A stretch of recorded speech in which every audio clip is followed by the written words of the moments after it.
Víctor Puebla ciertamente es un hombre que dejó una huella profunda en el movimiento antorchista y yo creo que más allá de nuestro movimiento. Y digo que creo porque es algo que ya no puedo medir con precisión, pero en el movimiento antorchista sí. ¿Y cuál fue la razón? ¿Cuál es la razón profunda de esta huella que Víctor dejó en el movimiento antorchista, a mi manera de ver?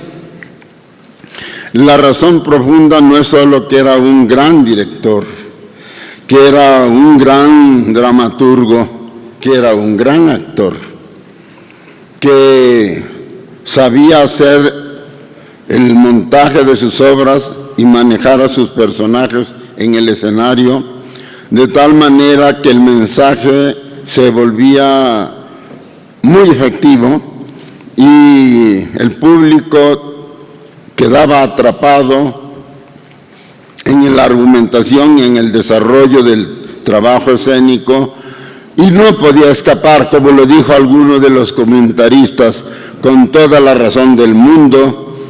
Y eso es importante, porque cuando uno lanza un mensaje del tipo que sea, si no atrapa uno al destinatario del mensaje, o si lo aburre uno y por lo tanto se desconcentra, o si por mucho esfuerzo que haga el público no entiende, porque el señor que está hablando es muy enredoso, pues es un trabajo perdido, es un esfuerzo inútil.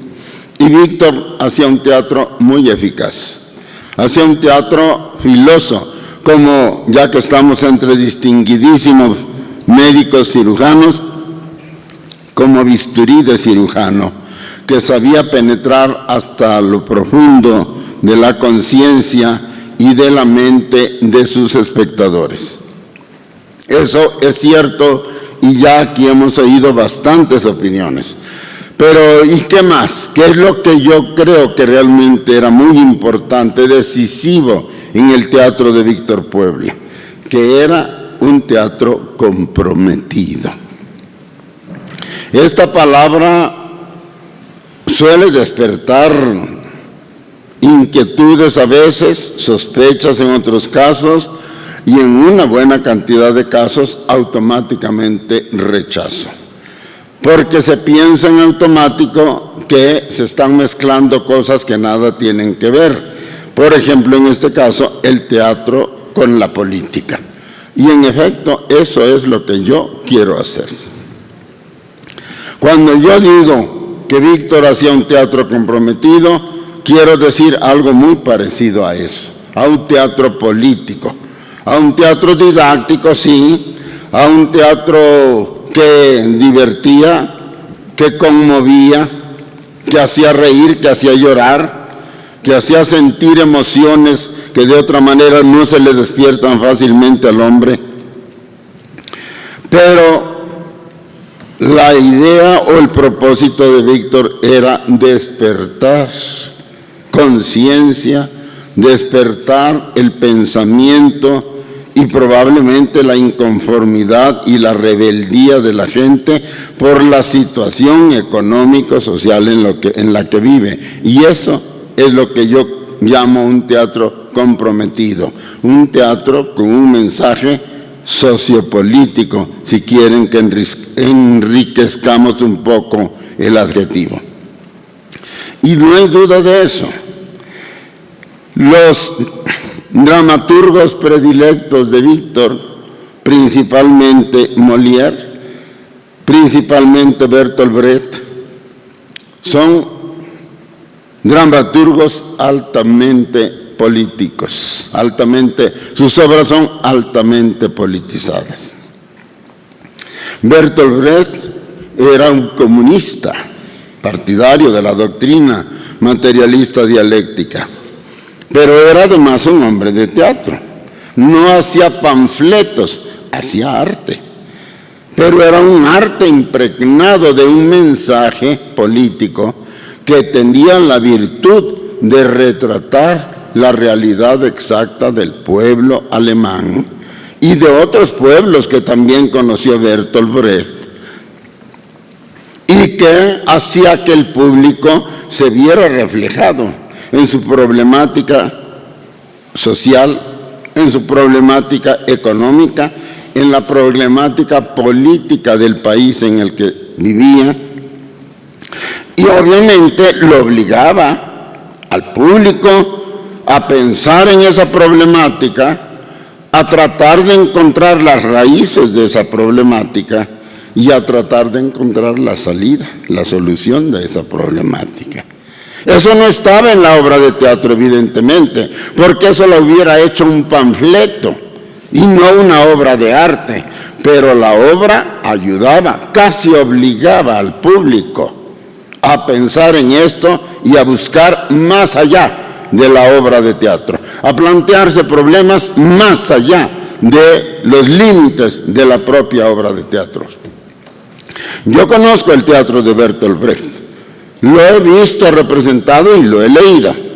Conozco el teatro de Molière, lo he visto representado y lo he leído. He leído a los 3 clásicos griegos, Esquilo, Sófocles, Eurípides, que eran otros de los dramaturgos de cuyo arsenal echaba mano Víctor Puebla para hacer sus obras. Algunos de los que hablaron de él, que lo conocieron muy bien, hablaron, por ejemplo, de su puesta de Edipo Rey. Edipo Rey, se ha dicho, y yo que la he visto representada y la he leído, creo que hay mucho de eso, se dice que es la obra trágica más grande que jamás se haya escrito en toda la historia del teatro mundial. Es una tragedia verdaderamente estremecedora, verdaderamente desgarradora, verdaderamente imposible de sustraerse a la tensión trágica, dramática, al dolor inmenso. No refleja tanto la vida de Edipo como el dolor de Edipo, como la tragedia de Edipo, cuando descubre que está casado con su madre, que ha tenido hijos con su madre y que ya no hay remedio, ya no hay nada que hacer. Y entonces Edipo se arranca los ojos y a partir de ahí se vuelve un mendigo, un errante para pagar su delito, guiado por su hija Antígona. Yo vi la obra, la he visto puesta por muchos dramaturgos y nadie llegó tan hondo en mi conciencia en una obra que además yo ya conocía como la puesta de Víctor Puebla de Edipo Rey.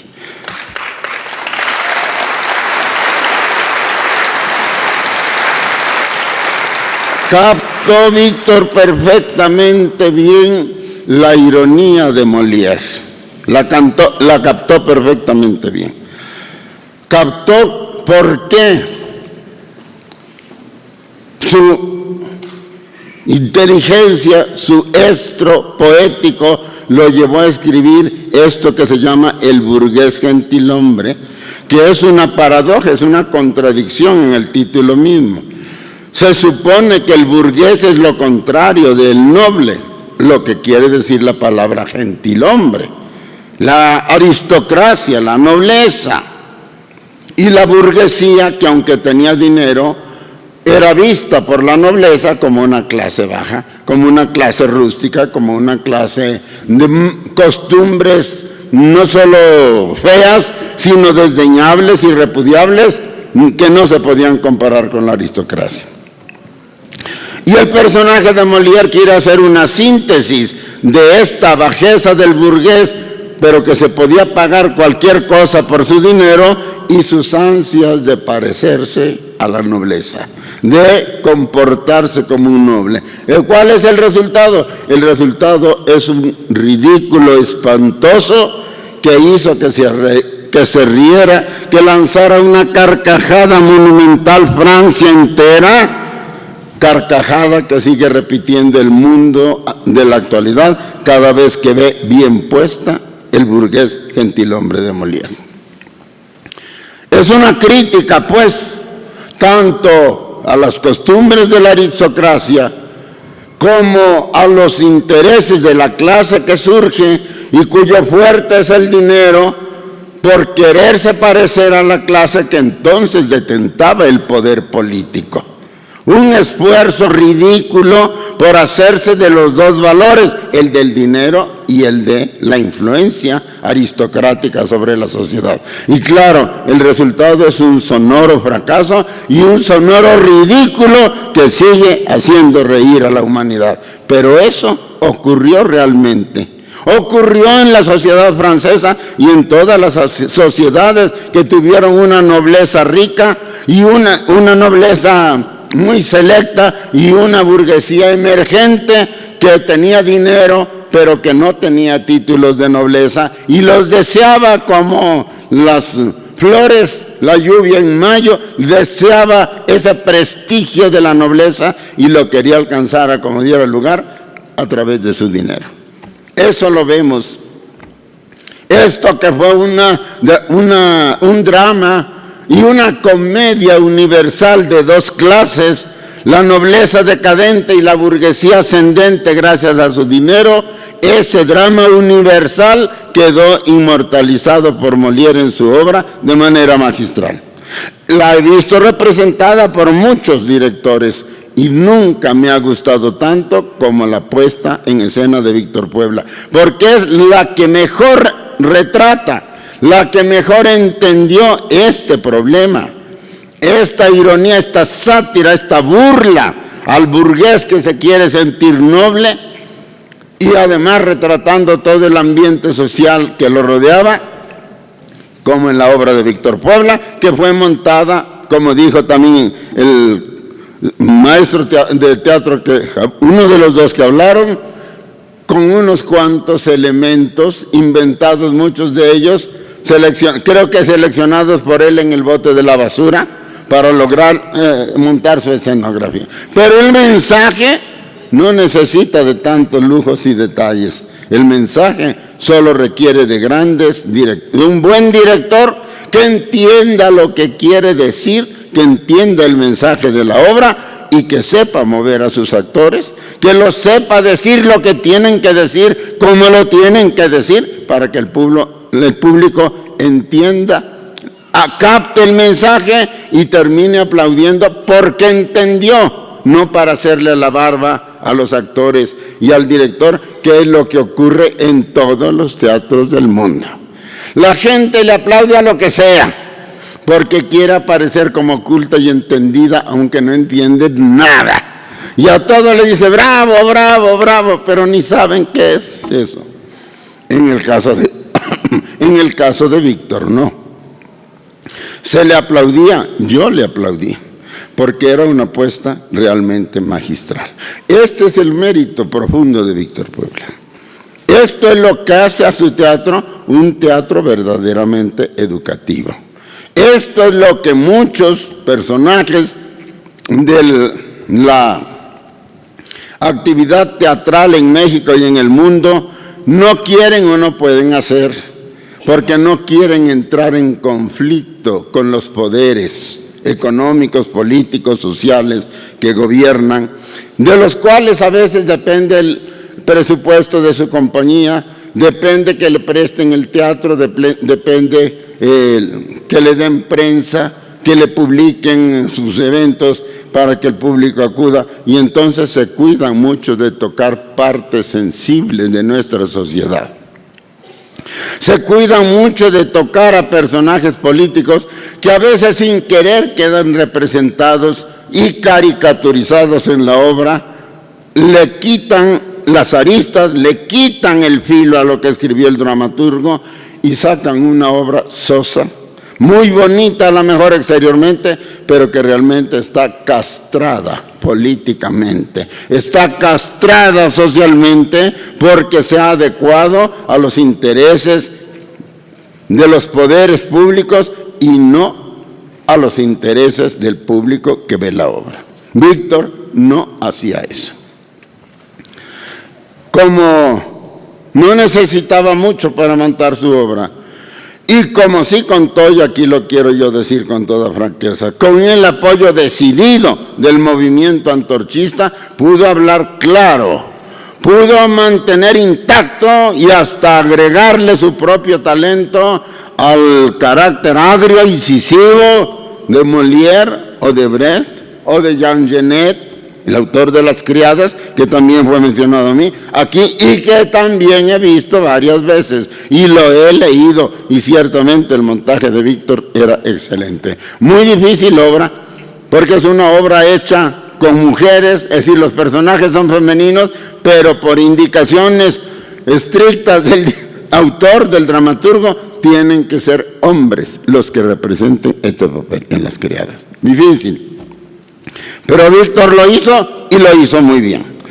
Porque, repito, podía hacerlo porque tenía el valor, tenía el deseo, la intención de hacerlo y porque tenía el apoyo del movimiento antorchista nacional que busca lo mismo que Víctor: despertar al pueblo, educar al pueblo, politizar al pueblo, organizar al pueblo para la defensa de sus intereses. No fue un encuentro casual.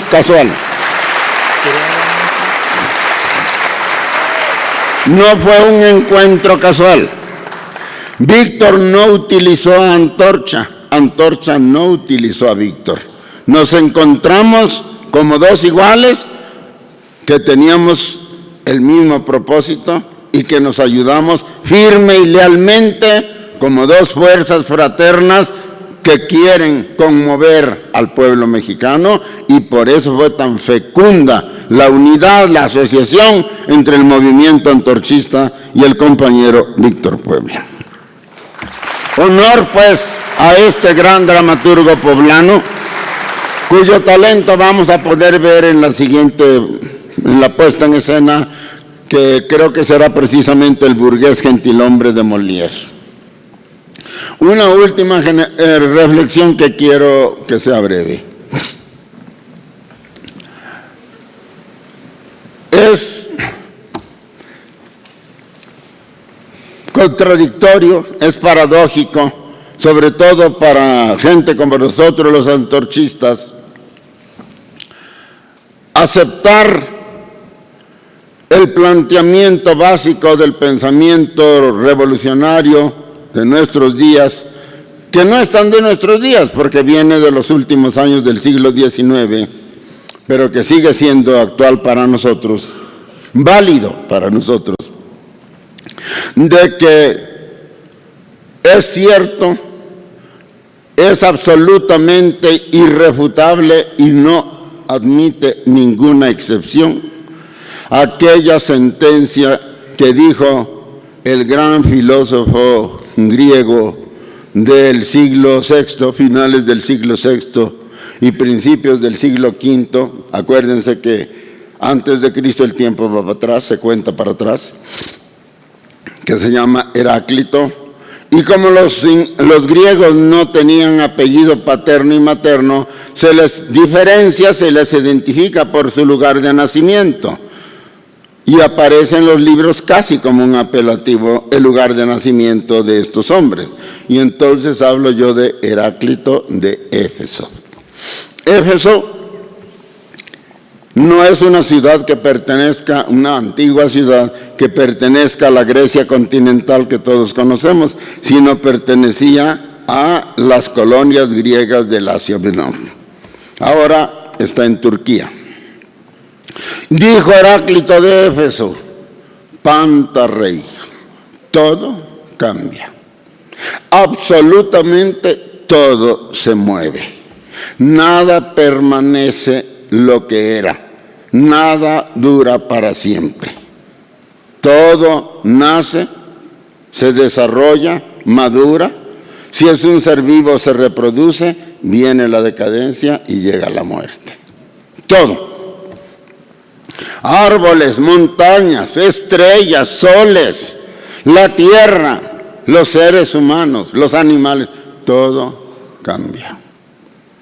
Nadie se puede bañar dos veces en el mismo río, dijo Heráclito de Éfeso.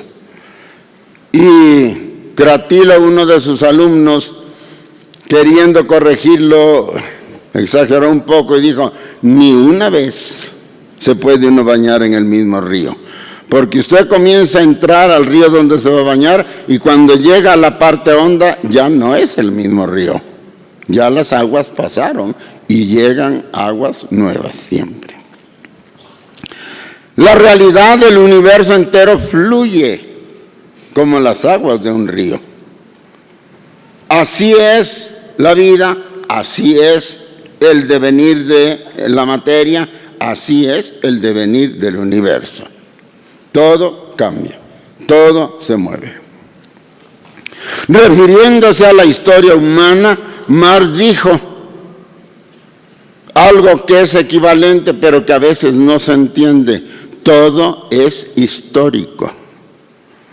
Histórico es aquí equivalente a cambiante, a algo que siempre se mueve, que siempre cambia, que está moviéndose, como decía también Heráclito, las cosas no son ni no son. Era la discusión de su tiempo, ser o no ser, como dijo después Hamlet. Y Heráclito dijo, ni son ni no son. Las cosas siempre están llegando a ser y dejando de ser. Lo que impera, lo que vemos, con lo que convivimos y nosotros mismos, no somos un ser estático, sino somos un devenir, un estar cambiando siempre. Y en efecto, si piensan en ustedes mismos, se acordarán que cuando tenían 1 año no eran como son ahora. Eran unos niñitos así, chillones, gritones y que solo querían la leche de la madre. Pero han pasado los años y ya no son lo mismo. Y dentro de otros años tampoco seremos los mismos. Ustedes serán hombres maduros que no son ahora y yo a lo mejor seré polvo humano sepultado bajo la tierra. Todo cambia. Pero, repito, todo es histórico. Por eso hay un combate soterrado pero intenso de parte de las fuerzas dominantes en la sociedad mundial contra la historia. Se ha dicho que la historia no sirve para nada, que solo sirve para conservar el rencor de los pueblos por los agravios pasados y que eso divide a los pueblos del mundo y que permite que hagamos una hermandad universal. Se ha dicho que la historia envenena la mente de los jóvenes y que por lo tanto hay que suprimirla. Se ha dicho que la historia ocupa mucho espacio en los programas de estudio y que no enseña nada. Esto tiene su explicación. La sociedad actual, el capitalismo, el imperialismo actual, aspiran con todas sus fuerzas a hacerse eternos, a eternizarse. No quieren morir. No quieren morir, sobre todo quienes se benefician de este modelo económico, que vemos que no es del todo perfecto, que es un modelo económico altamente injusto y desigual, que pone a trabajar a las inmensas masas de trabajadores, pero no para beneficio de todos, como dijo Martí. Este gran escritor cubano dijo, trabajemos todos para el bien de todos. No es esa la máxima que rige entre nosotros. Trabajemos todos para el bien de unos cuantos, para que se enriquezcan y además enorme y racionalmente unos cuantos, dejando en la pobreza y a veces en la mendicidad a gigantescas masas de seres humanos. Este sistema, así de injusto, que además nos está llevando, nos está acercando peligrosamente a un holocausto nuclear con tal de mantener el privilegio de los privilegiados, con tal de seguir permitiendo de que siga existiendo este modelo que hace engordar y engordar y engordar los bolsillos de unos cuantos a cambio, a al precio de la miseria de las inmensas masas trabajadoras del mundo, quiere eternizarse, quiere evitar su muerte. Y por eso quiere que sobre todo los que lo padecemos, las víctimas de este sistema, pensemos que este sistema es eterno. Que más allá de este sistema, que después de este sistema, no hay nada. Que no hay que perseguir nada. Que no hay que pensar en un mundo mejor. Que ya vivimos en el mejor de los mundos, porque lo creó Dios y Dios no se puede equivocar. Hasta Dios manejan como cómplices del imperialismo. Y la historia los contradice. La historia dice exactamente lo contrario.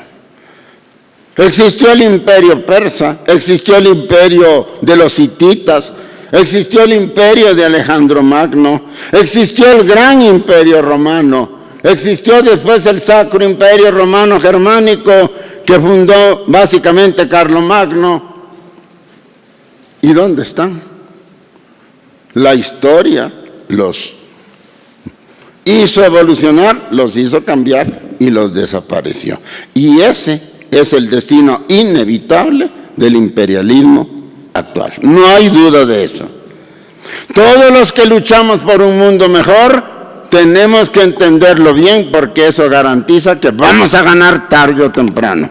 Porque la ley fundamental del universo, que dice que todo cambia, está de parte de nosotros, compañeros antorchistas. Todo cambia y este sistema tiene que cambiar.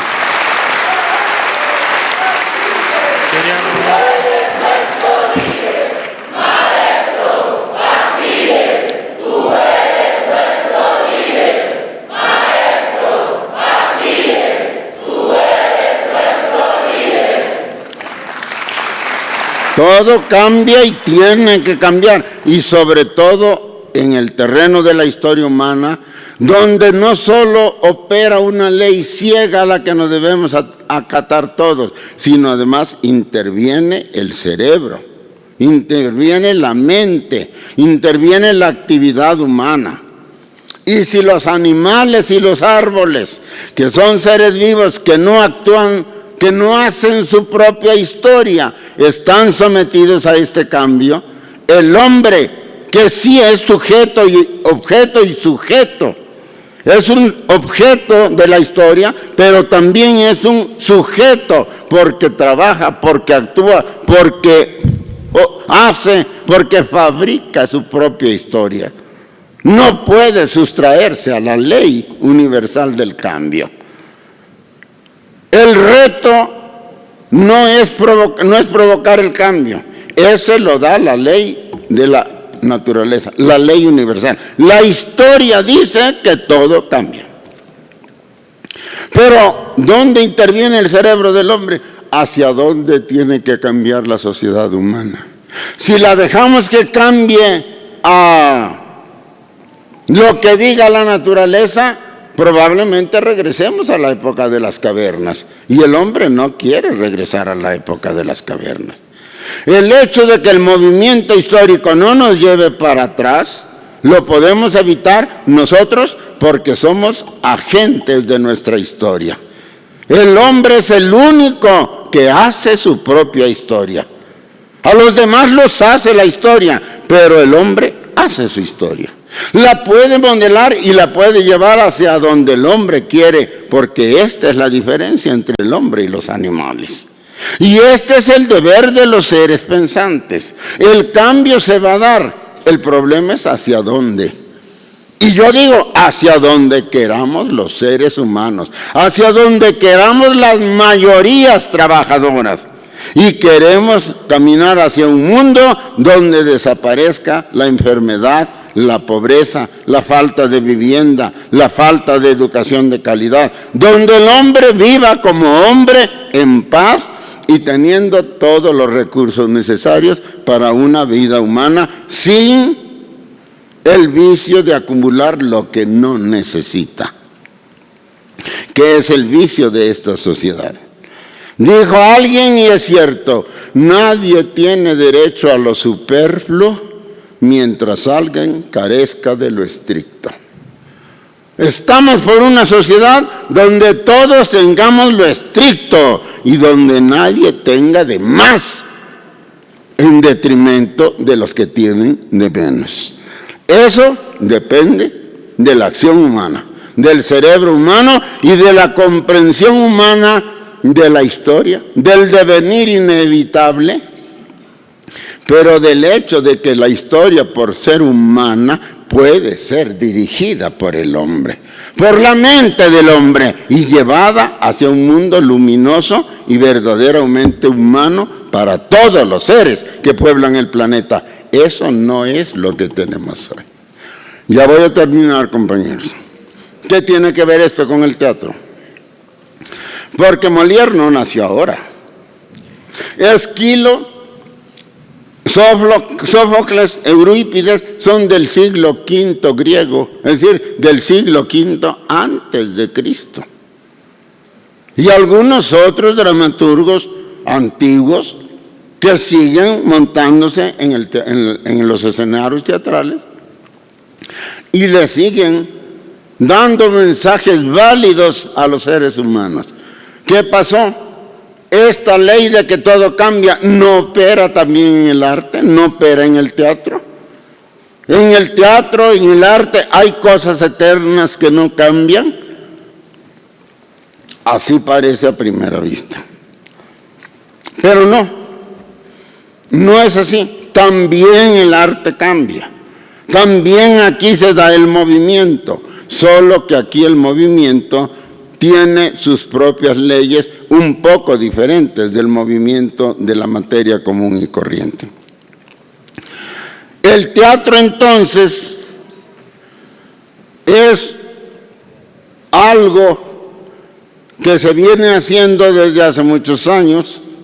Lo más antiguo que podemos documentar es la famosa carreta de Tespis, que era un teatro ambulante entre los griegos y que está registrado como el inicio del teatro, cuando menos del teatro griego, que es el que mejor conocemos, del teatro antiguo. Pero el teatro viene de muy atrás y sigue viviendo entre nosotros. ¿Por qué? Una de dos: o porque sigue reflejando problemas vigentes entre nosotros, o porque nos provoca emociones que son propias del hombre como individuo. Me explicaré. El teatro, cuando está hecho por verdaderos dramaturgos, por genios de la dramaturgia, no puede escaparse a esta ley. O refleja la sociedad y las relaciones sociales en las que el dramaturgo vive, o refleja las vivencias interiores del dramaturgo como él las vive en la sociedad en la que vive. Lo que nosotros, nuestras vivencias subjetivas, internas, emocionales, intelectuales, vivimos, no son ajenas a la realidad en que vivimos. Es la forma en que cada uno de nosotros refleja la realidad material en la que vive. Si al hombre lo aislásemos absolutamente, por ejemplo, en un cuarto, en una cámara hermética, y solo lo alimentáramos sin permitirle ver el mundo y sin hablar con otros hombres, si ese sujeto de tal experimento brutal hubiera sido diagnosticado con capacidad original de genio, lo encerramos así y lo aislamos así, con toda su genialidad. Cuando tenga 20 o 30 años, si le abrimos la puerta, va a ser un perfecto idiota. No va a saber nada, a pesar de que su cerebro es de un genio. Pero el cerebro no produce nada. El cerebro por sí mismo no genera nada. El cerebro procesa. El proceso generaliza. El proceso abstrae. El cerebro abstrae. El cerebro formula leyes generales gracias a su capacidad de abstracción. Pero abstraer es sacar algo de donde está, y entonces el cerebro para abstraer tiene que tener de dónde abstraer. Si yo digo que abstraigo dinero de mi bolsillo, no estoy diciendo un disparate, eso es abstraer, sacar algo de adentro, de alguna cosa. Abstraer es parienta de extraer, se parecen mucho en la pronunciación y en el significado. Abstraer es extraer. El cerebro abstrae. Y de esas abstracciones, a veces geniales, forma principios y leyes geniales también. Eso es lo que se llama ciencia. Pero tiene que tener de dónde abstraer eso. Porque el cerebro, no abstrae nada, no produce nada. Nos engañamos pensando que Einstein creó la teoría de la relatividad particular y general de su propio cerebro. No es cierto. Si hubiera vivido encerrado y aislado, no hubiera producido nada. Entonces, todo lo que hay dentro del hombre ha entrado por los sentidos, por los 5 sentidos del hombre, y su cerebro lo ha procesado y lo ha transformado en una cosa superior. Si esto es así, el dramaturgo tampoco escapa a esto.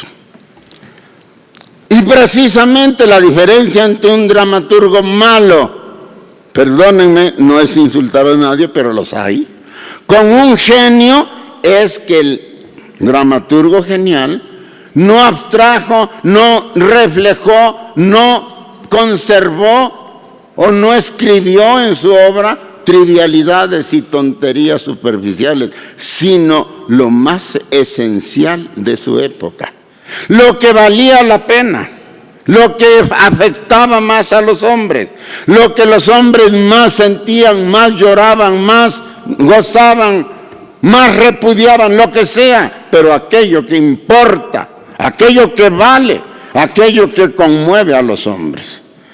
El verdadero dramaturgo es el que refleja lo fundamental del mundo en que vive.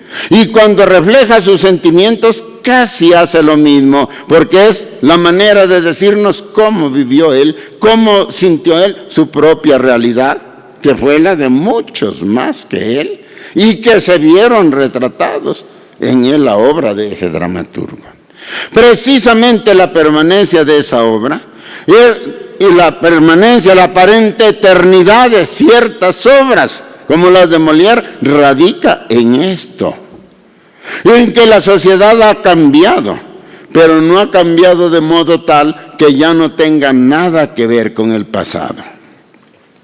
Y si me permiten usar una terminología de esas que llaman de radicalismo trasnochado, yo soy algo trasnochado, tengo que decir que los grandes dramaturgos reflejaron los intereses fundamentales de las clases oprimidas de su tiempo.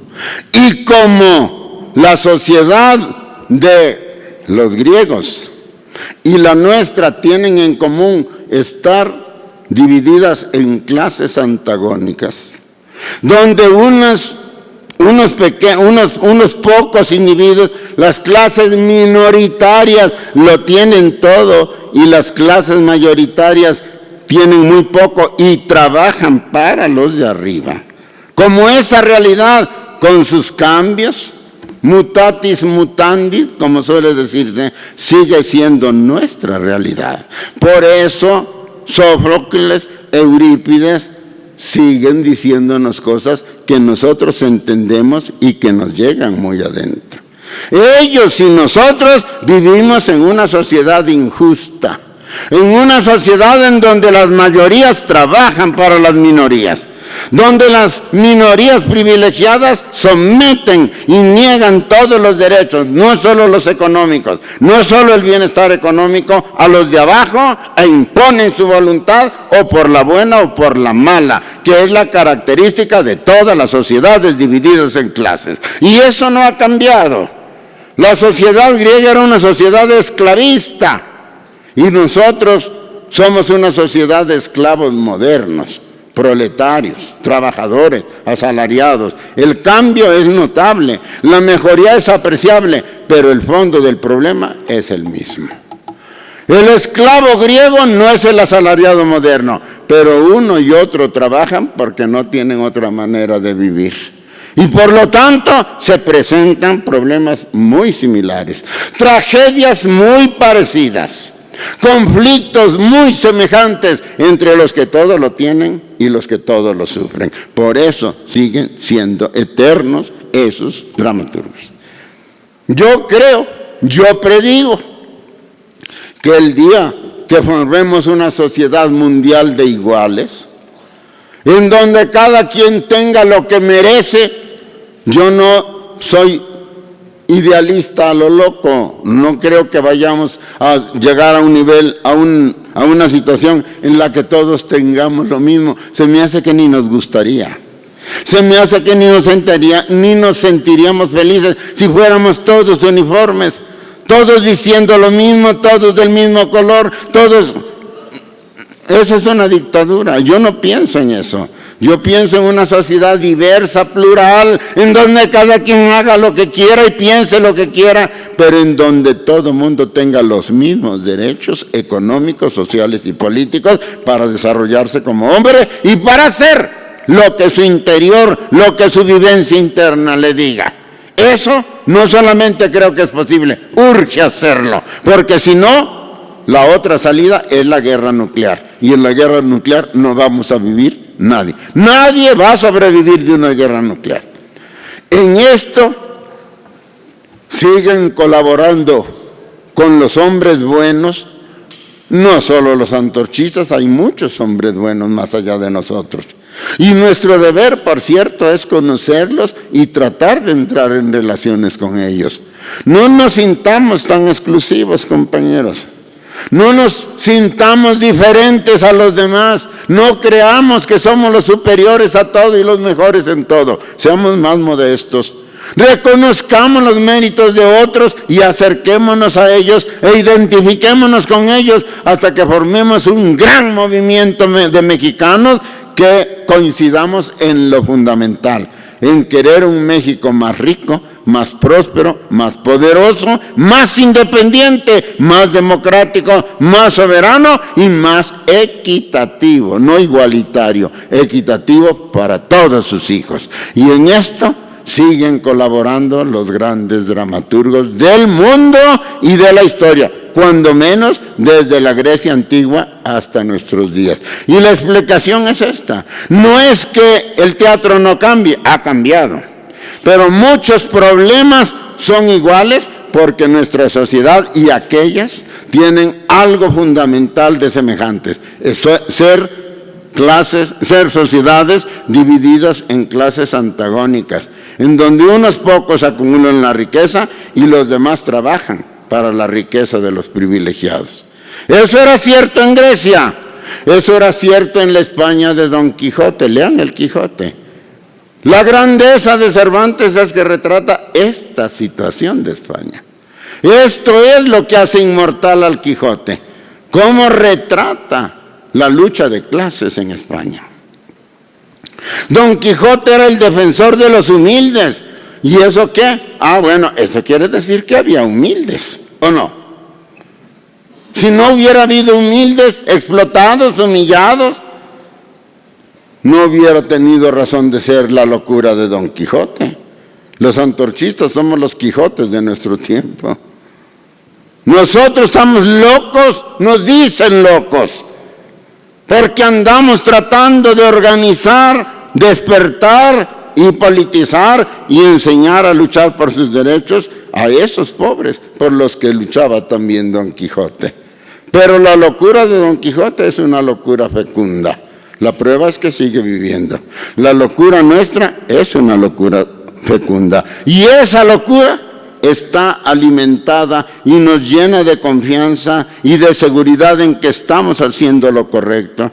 Y que además lo estamos haciendo como hombres buenos, como gente noble, como hermanos de los pobres del mundo y de México, sin imponerles, sin agredirlos, sin humillarlos, sin obligarlos a ser antorchistas, tratando de convencerlos, sí, pero no de obligarlos, como Don Quijote.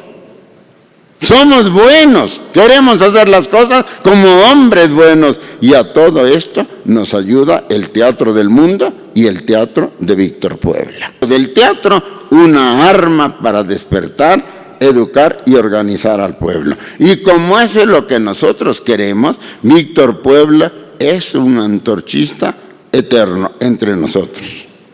Nos ha ayudado y nos seguirá ayudando, no solo con su propia obra, que era excelente, no solo con su dirección y con sus puestas en escena, que eran fuera de serie, sino enseñándonos a conocer a los grandes dramaturgos del pasado que también abonan en este mismo sentido. Por eso, Víctor Puebla es un antorchista vivo y actuante al que le tenemos que hacer caso y al que tenemos que imitar y cuyo discurso tenemos que llevar a las masas, porque él, como nosotros, quería un mundo mejor para los que tanto sufren en un mundo desigual como el nuestro.